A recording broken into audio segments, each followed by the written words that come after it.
Praise the lord. 9వ కీర్తన 14వ వచనం. మరణద్వారమున ప్రవేశించకుండా నన్ను ఉద్ధరించువాడా, నన్ను ద్వేషించువారు నాకు కలుగు చేయ బాధను చూడుము. మన దేవునికున్న పేర్లలో ఒక పేరేంటో తెలుసా? చూచే దేవుడు. తన బిడ్డల బాధను చూచే దేవుడు, వారి కన్నీరు చూచే దేవుడు, వారి శ్రమను చూచే దేవుడు, వారి కష్టాన్ని చూచే దేవుడు, వారున్న పరిస్థితుల్ని చూచే దేవుడు. అందువలనే చూచుచున్న దేవుడవు నీవే అనే పేరొచ్చింది. ఈరోజు నువ్వు అనుభవిస్తున్న ప్రతి శ్రమను ఆయన చూస్తున్నవాడు. ఆయన ఎలాంటి వాడో తెలుసా? మరణ ద్వారమున ప్రవేశించకుండా మనల్ని కాపాడేటువంటి దేవుడు.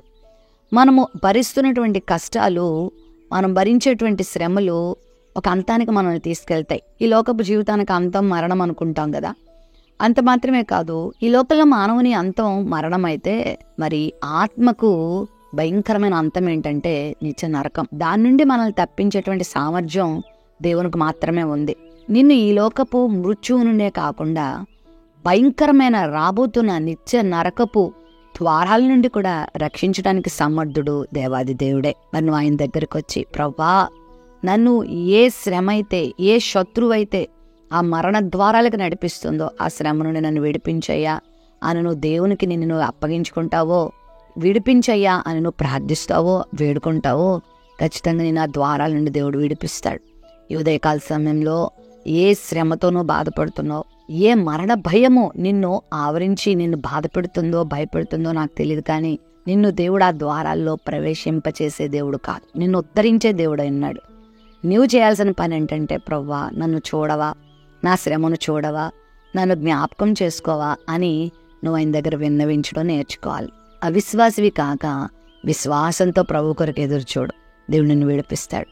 ఈ కీర్తన రాసిన కీర్తనాకారుడి జీవితంలో దేవుడు ఆ మేలు చేశాడు. తన శ్రమను చూశాడు, శ్రమ నుండి విడిపించాడు, కష్టం నుండి విడిపించాడు. ఈరోజు నువ్వు అనుభవిస్తున్నటువంటి కష్టము చాలా భయంకరమైనది కావచ్చు, భయానకమైనది కూడా కావచ్చు. అయితే అది ఏదైనా కానీ నువ్వు ప్రభు సన్నిధిలో వేడుకుంటే దేవుడిని విడిపిస్తాడు, నిన్ను రక్షిస్తాడు, అపాయం నుండి నిన్ను తప్పిస్తాడు, చీకట్లో నుండి వెలుగులోకి నిన్ను తీసుకొస్తాడు. ఒకవేళ మనుషులు నీ ఎడల కలిగి ఉన్నటువంటి అంచనాలన్నిటినీ కూడా దేవుడు తారుమారు చేయగలుగుతాడు. జీవించే అవకాశమే లేదు, బ్రతికే ఛాన్సే లేదు, మరలా వీళ్ళు తిరిగే పరిస్థితే లేదని ఏ మనుషులైతే నీ గురించి చెప్తున్నారో ఆ మనుషులే నిన్ను చూసి ఆశ్చర్యపడేలా దేవుడు చేస్తాడు. నీ శ్రమను గుర్తించే దేవుడు, నిన్ను గుర్తించే దేవుడు, నిన్ను లేవనెత్తే దేవుడు. ప్రేమ నమ్మకం కలిగిన మా తండ్రి, ఎంత గొప్ప దేవుడు ప్రవ్వా. నీ బిడ్డల విషయంలో నువ్వు మేలు చేసే దేవుడు అన్నావు.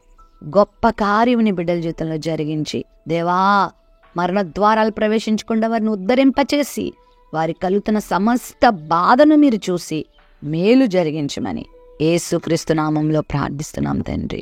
ఆమెన్.